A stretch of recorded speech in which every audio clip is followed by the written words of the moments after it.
En première, avec l'utilisation de la loi binomiale, là on a un outil qui va être beaucoup plus utile parce qu'on va calculer ces intervalles de fluctuation. Donc on va pouvoir avoir un intervalle pour chacune des lettres. Et ce qui est important, c'est que la problématique qui arrive en première avec ce calcul, c'est la même que celle qu'on va utiliser en terminale. Alors l'apparition d'une lettre de l'alphabet à une position donnée dans un texte peut être modélisée par un schéma de Bernoulli.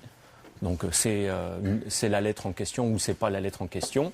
Et on fait l'hypothèse que pour chaque position dans le texte, on répète ce schéma de façon identique et indépendante, ce qui n'est pas vrai. Hein. Des séries de lettres qui n'existent pas en français. Alors je sais pas moi, X, W, Z, on les aura pas qui suivent. Les intervalles de fluctuation binomiaux. La proportion P de chaque lettre étant connue, on peut déterminer par le calcul un intervalle de fluctuation dans laquelle se situeront 95% des fréquences observées dans des échantillons de taille n.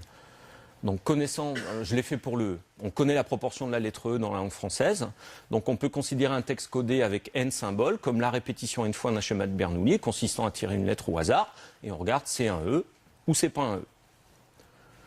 La variable qui donne le nombre de fois où la lettre E apparaît suit donc la loi binomiale. On peut déterminer un intervalle où je trouve 95% des possibilités d'apparition de la lettre E. Comment on fait? On tronque si on veut 95%, on tronque 2,5% de chaque côté. Et on calcule ensuite l'intervalle de fluctuation. Donc j'ai simulé la loi binomiale sur tableur, il y a sa représentation graphique, la fonction de répartition.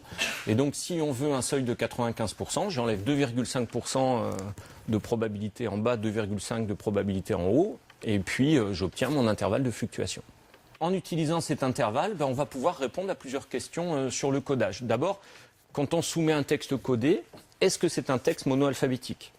En faisant l'hypothèse que systématiquement la lettre E est la lettre qui apparaît le plus souvent dans un texte, il est raisonnable de penser que le codage utilisé est monoalphabétique si la fréquence la plus élevée observée se trouve dans l'intervalle de fluctuation du E. Celle qu'on observe le plus souvent, il y a de grandes chances que ce soit un E. Est-ce que sa fréquence est dans l'intervalle de fluctuation du E? Donc on va regarder. On présume le codage monoalphabétique. Dans le texte que j'ai proposé, donc, on a la fréquence maximum qui est 18,80. L'intervalle de fluctuation du E est de 14,80, 19,40. Il est dedans, donc il est raisonnable d'envisager le codage monoalphabétique. Et à ce moment-là, le B sera remplacé par le E au seuil de 95%, puisque c'est le B qui a une fréquence de 18,8. En faisant ça pour chaque lettre, on peut avoir une aide au choix des lettres de remplacement, c'est-à-dire on va regarder pour chaque symbole si on se trouve dans les intervalles de fluctuation, et on ne va proposer au remplacement que les lettres correspondant, quand on a un symbole codé, on regarde sa fréquence et on va proposer uniquement les lettres là où la fréquence se situe dans l'intervalle de fluctuation. Donc ce qui restreint considérablement le nombre de choix, ce qui va aider au choix pour remplacer. Et là, il y a quelque chose qui est intéressant qu'on peut faire avec la loi binomiale, parce qu'en seconde, on ne pouvait pas le faire. L'approximation, c'est à 95%. Mais là, comme on tronque, si je tronque 2,5% de chaque côté, je peux prendre 95%. Si je tronque 10 de chaque côté, je prends 80%. Si je tronque 0,05, en fait, je peux faire varier le seuil. Et donc, je me suis intéressé, qu'est-ce que ça donne quand le seuil varie? Donc, au seuil de 80%, donc, ça veut dire que on va être très prudent, on va resserrer sur la proportion P. Et bien en fait, à vouloir être trop prudent, on finit par perdre des informations et à rater les plus importantes. Donc au seuil de 80%, j'ai aucune proposition de remplacement pour le E, qui est quand même la lettre que les élèves trouvent tout de suite, parce qu'à 18,80, on est très proche de 17,17, ça arrive le plus souvent, donc on voit le E. Donc à vouloir être trop prudent, on va rater beaucoup d'informations. 95%, donc voilà les remplacements proposés. Et si on passe à 99%, donc ça veut dire qu'on élargit l'intervalle et qu'on va en prendre beaucoup. Si on en prend beaucoup, on finit par tout accepter, donc finalement on n'a pas d'informations.